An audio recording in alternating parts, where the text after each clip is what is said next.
Hello everybody, welcome to another Twilight Zone review. Today it is Season 2, Episode 2, The Man in the Bottle, written by Rod Serling and starring Luther Adler as Arthur Castle and Vivi Janiss as Edna Castle.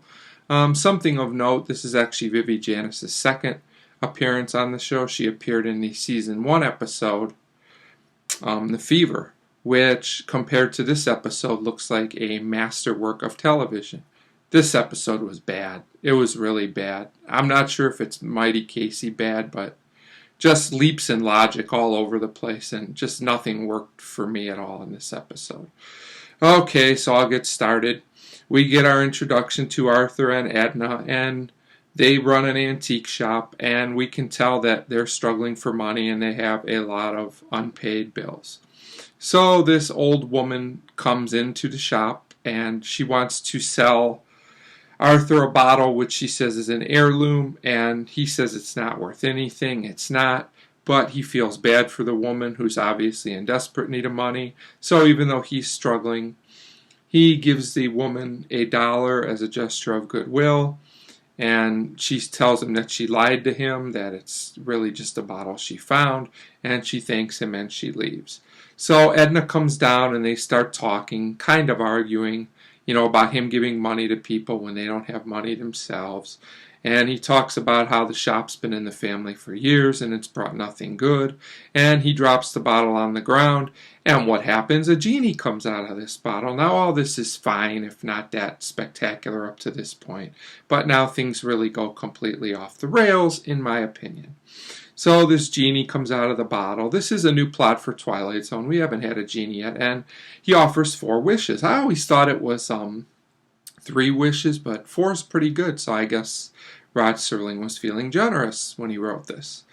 So, he tells him that you can wish for anything, but the wish is final. It cannot be altered except for another wish. That seems a bit harsh. So Arthur's really excited. Edna's scared. She says this isn't a natural thing. But Arthur wishes for the glass there's a broken glass in one of the cases. So the genie fixes the glass. Now I don't know about you, but if I was testing a genie for a wish, I'd probably go for something a little more extravagant, but I'll buy this part that he was just being cautious and wished for something simple. So once the glass gets fixed, Arthur's like really excited now. Edna's still skeptical. I'm not really sure I understand why. At this point, I'd be pretty happy if I knew I could have 3 more wishes and have anything. But of course Arthur, who's likable in the fact that he's a nice person, but he's definitely one of the a nice way of saying it, he's not one of the smartest Twilight Zone characters we've had up until this point. As a matter of fact, I would say he's probably in the bottom 3 or so in terms of that. And so without really thinking about it, which I would think you would take a day or so to think about this kind of thing, he just blurts out that he wants $1 million. Why $1 million? Why not 10 million? Why not 20 million? Why only wish for $1 million? These are the kind of things that make no sense to me in this episode. And then the money starts literally falling from the sky. I thought this was ridiculous. It looked silly. And the acting isn't very good either with Arthur's expressions. It just doesn't work at all. So then we go to the next scene, and Arthur and Edna are giving all these people all this money. Wouldn't you plan and save a certain amount first, thinking other things might happen? I mean, it's a nice gesture, but just giving all this money away makes no sense. They figure they'll still have a lot of money left, but a man comes in from the IRS and tells them there's income tax. Like, they couldn't think of this for themselves. I mean, really? I just don't get it. So, of course, it turns out that all the money they have left, because they already gave so much away, they have to use for income tax. They're only left with like $5. So the genie comes back and Arthur's mad at him. Why? You're the one that made the wish and gave all the money away. Why are you getting mad at the genie? I don't understand. There's no logic in this episode at all. Just absolutely none. So Arthur just figures he'll ask for more money, this time taking taxes into account, which actually is the one thing that makes sense in this episode. But Edna says, no more money. Why not? Just ask for like $50 million or $100 million. Why no more money? You know what to do with it. Now this logic makes no sense. So Arthur comes up with another brilliant plan, our brilliant Arthur here, that he'll wish for something that has no consequences. So he concludes, of all the things in the world that could have no consequences, that power, being the ruler of a whole country that can't be voted out of office, will never have any consequences. I think there's things that would be safer choices than that. I'm not going to get into a lot of political stuff, but I don't think that's a position that's always without consequences. Where did he come up? Where did Rod Serling think that this even made sense? So, and then, oh my word,